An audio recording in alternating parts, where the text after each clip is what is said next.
No Brasil, muitos crimes que envolvem brutalidade e violência cometidos contra a vida são levados a júri popular. Isso significa dizer que cidadãos leigos, previamente alistados em sã consciência e sob juramento, decidem se os acusados de um determinado caso são culpados ou não. A Constituição Federal prevê que os crimes de homicídio, crimes contra a vida tentados e consumados, são julgados pelos seus próprios semelhantes, o tribunal do júri. São crime de homicídio, infanticídio, induzimento ao suicídio, e quem acaba definindo isso é o próprio juiz, já que existe no processo do tribunal do júri duas fases. A primeira fase é quando é ofertada a denúncia pelo promotor, você ouve as testemunhas e depois você dá uma decisão que pode ser de pronúncia, e havendo a pronúncia o julgamento vem para o tribunal do júri.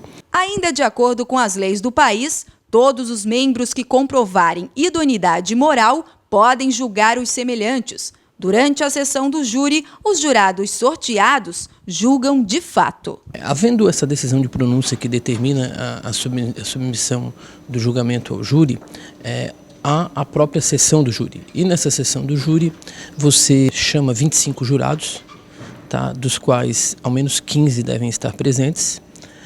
Havendo esse quórum de 15, é declarada aberta a sessão.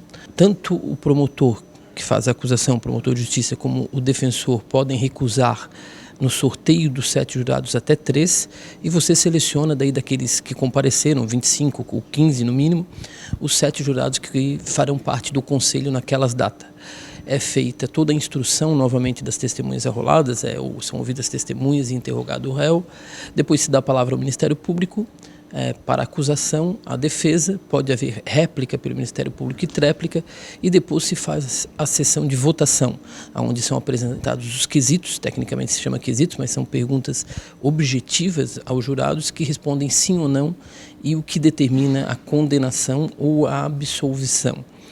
A pena não é de competência dos jurados. A competência de quem fixa a pena é o juiz presidente do júri, que coordena todos os trabalhos da sessão e que ao final fixa a pena diante daquelas respostas dadas pelos jurados. Exercer o papel de jurado integrando um júri popular é considerado um dever cívico, assim como votar nas eleições. Quando um cidadão é convocado por um tribunal, ele é obrigado por lei a comparecer.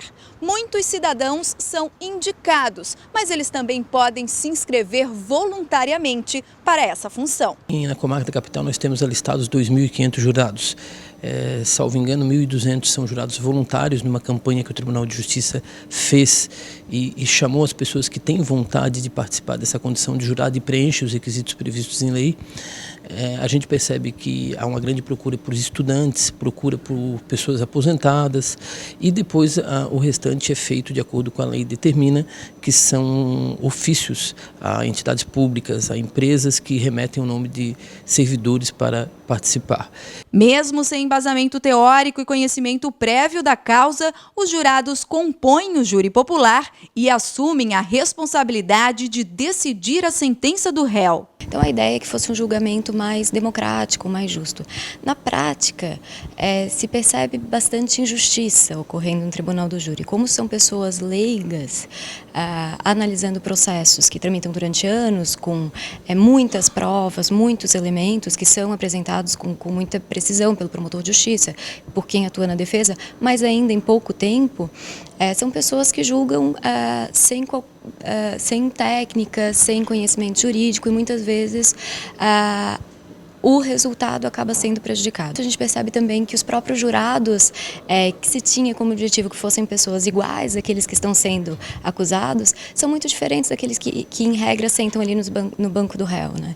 Então, não há essa identificação que seria muito importante para o julgamento. A professora Gabriele conta que já participou de 3 casos como jurada no Tribunal de Justiça de Santa Catarina, e mesmo com a surpresa de ser indicada pela primeira vez vez, ela achou a experiência bastante válida. No momento, assim, eu fiquei bem até nervosa, né? A gente não sabe o que espera, mas é uma experiência bastante interessante, assim, para a gente saber como que as coisas acontecem, né? A gente passa a ter uma outra visão até de como que funciona a justiça no nosso país, de como que acontecem os julgamentos. A gente acaba entendendo por que às vezes as coisas não acontecem como a gente espera, né? Porque tem muitas questões legais envolvidas, e é o exercício da cidadania, né? A gente, no momento, a gente fica até apreensivo, a gente tem que faltar no trabalho, então a gente fica preocupado, ainda mais eu que sou professora, que tenho que preparar a substituição. Mas eu penso que faz parte e que é importante para que a gente tenha outro tipo de conhecimento também, além do que a gente está acostumado a vivenciar no dia a dia. E aí você acaba fazendo o julgamento de acordo com o que você entendeu, né, e o que você julga que é correto, né, de acordo com as suas convicções. Fernanda também compôs o júri popular porque foi indicada pela empresa que trabalha. Há 2 anos, ela foi uma das 7 juradas que julgou um caso de homicídio envolvendo o tráfico de drogas. Eu tive algumas dúvidas, né? O promotor é muito convincente, o advogado de defesa também, mas eu estava muito convicta em relação à condenação final. Foi uma experiência interessante porque a população tem a oportunidade de participar também dos julgamentos do Poder Judiciário. Isso é muito rico para todos, né?